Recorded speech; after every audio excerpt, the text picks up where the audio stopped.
All right, Carlos Osuita comes at us with a thread on the coronavirus. As always, the criticisms of Donald Trump are not based in reality. In this case, it's the criticism of his handling of the coronavirus, otherwise known as COVID 19. Apparently, Democrats want Trump to respond the way they did in the movie Outbreak, a fuel air explosive dropped on San Francisco. Well, it's what they're demanding. Or maybe they want what the government did in Stephen King's The Stand. What is it you imbeciles want Trump to do? The Chinese are welding doors shut on houses. Is that what you want? The reality is that we're experiencing the usual lies and stupidity. Forget the stock market. Investors are gutless twerps who cost me money because they fill their diapers every 3 seconds. I hate investors. Newsweek grudgingly tells the truth about COVID 19, but only after rambling for several paragraphs. All right, Ebola has a mortality rate between 25 and 90% depending on the outbreak. SARS has a mortality rate of 10%. MERS has a mortality rate of 35%. And COVID 19 has a mortality rate of 1 to 3%. The numbers for COVID 19 are skewed by Iran, where the mortality rate is much higher. How do we stop the spread of COVID 19? Wash our hands. That's pretty much it. So, we have Trump's enemies stirring up the stupidest people in existence who are making my stock market portfolio shrink dramatically over nothing, and nobody's listening. People just want to panic.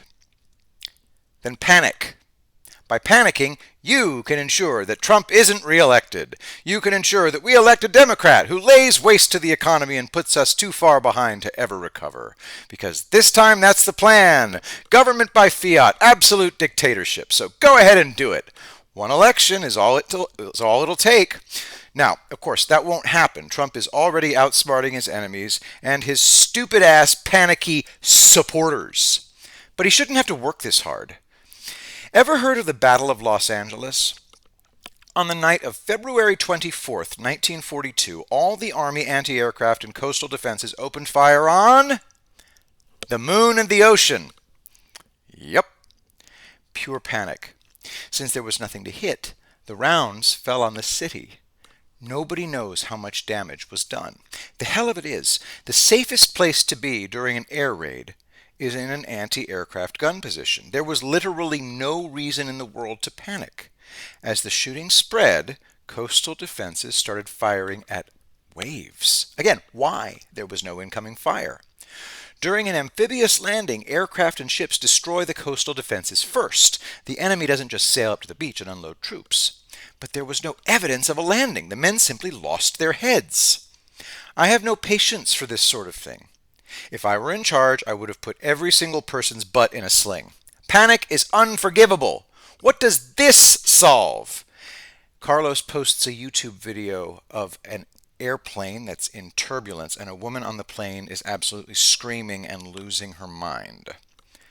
That is the reaction to COVID 19. She sounds exactly like a chimp. Most investors are chimps. Democrats are chimps. That's fine. But don't you dare tell me you support Trump and then turn around and act like a chimp. Genetically, we're only 1% different from chimps. Use your 1% for God's sake. The end.